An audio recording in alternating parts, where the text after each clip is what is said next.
시청자 여러분 안녕하세요, 이성수입니다. 오늘은 친구에 대해서 이야기를 한번 해보고 싶습니다. 우리가 인생을 살면서 정말 친한 친구 3명만 가지면은 성공했다, 그렇게 말들을 하지요. 여러분의 친정한 친구는 과연 몇 명이나 되신다고 생각하십니까?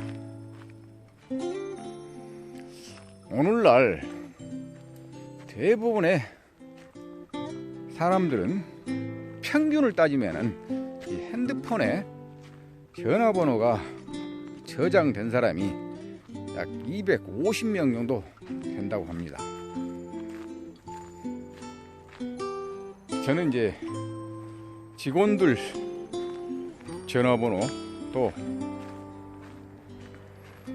지역사회 활동가들 전화번호가 입력이 돼서 약 한 1500명 정도는 입력이 되어 있습니다만은, 어떨 때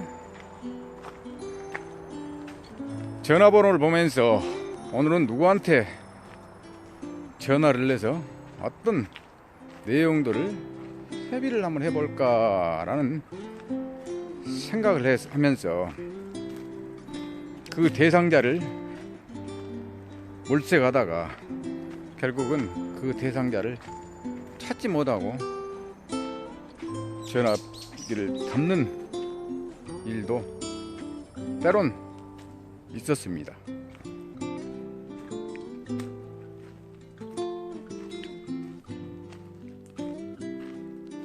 옛 고사성어에 가장 친한 친구를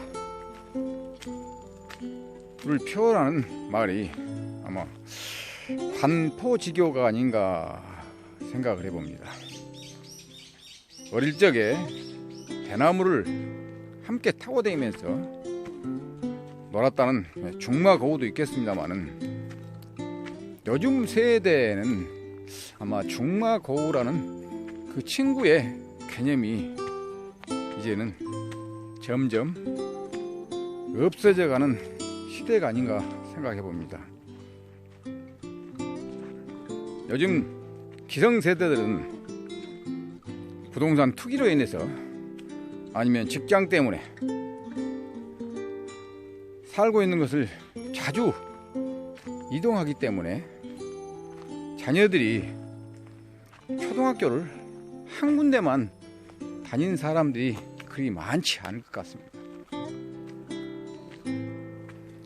그러다 보니 또 중마고우도 없어져 가지고 고향도 없어지고,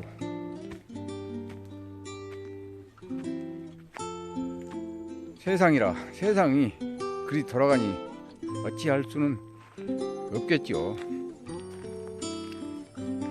옛날처럼 이 관중과 호수가의 관계처럼 아주 돈독한 친구를 만든다는 게 쉽지는 않습니다. 요즘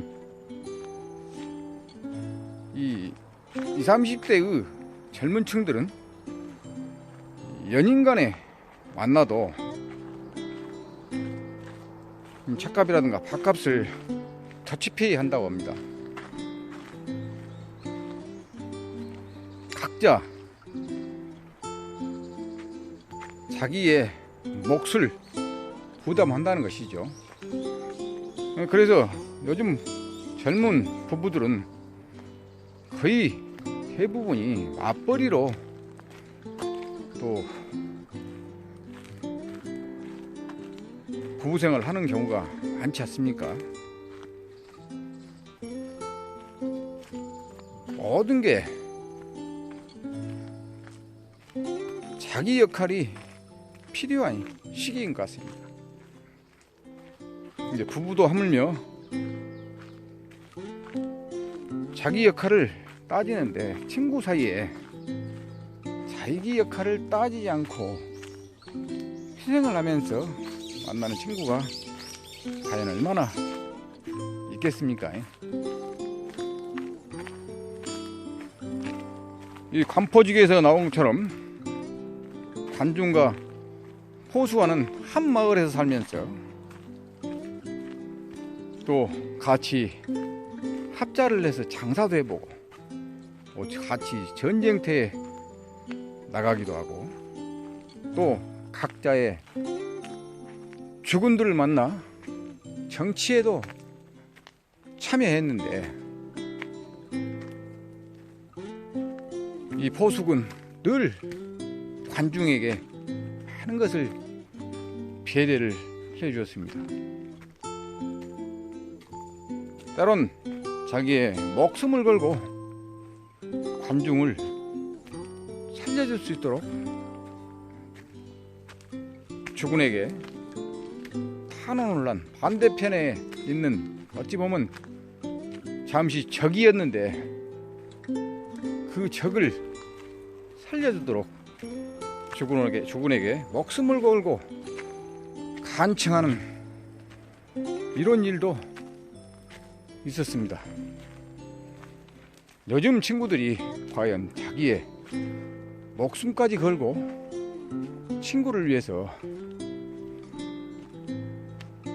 희생할 수 있는 사람이 과연 이 세상에 몇 명이나 있겠습니까?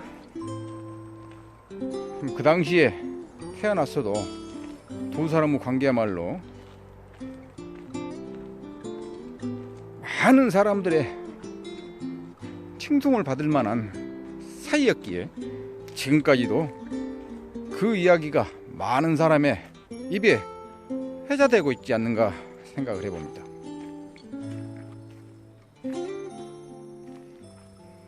요즘은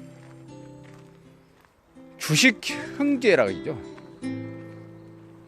술 먹고 밥 먹을 때는 형님 동생 하지만은 뒤돌아서면 또 비난하고 욕을 하고 흉을 보는 그런 친구들도 많이 보았습니다. 그래서 주식 형제 천개 유효 금난지붕 일개무라는 말이 정말 가슴에 와 닿는 성어가 아닌가 생각해 봅니다.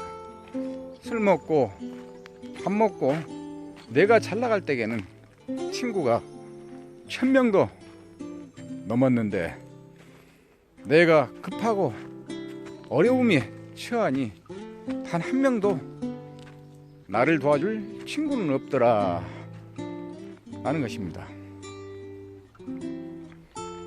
그래서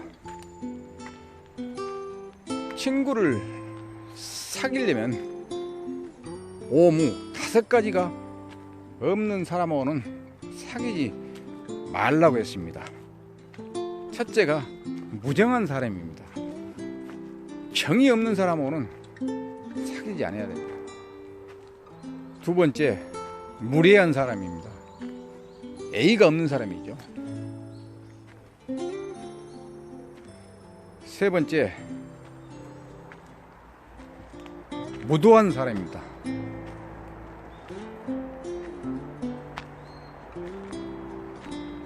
네 번째가 무식한 사람. 다섯 번째가 무능한 사람이라고 했습니다.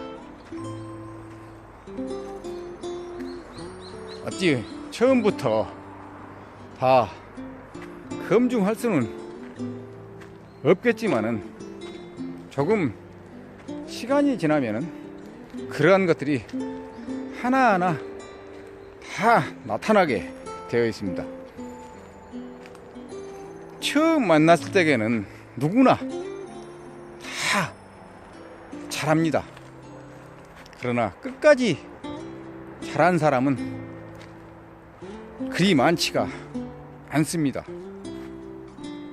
시간이 지나면 이 친구가 진정 나하고 같이 갈 친구인가 아닌가를 알 수가 있는 것입니다. 그래서 친구는 이 네 가지 종류가 있다고 하지요. 첫째는 꽃과 같은 친구라고 합니다. 내가 잘 나갈 때는 내 옆에서 늘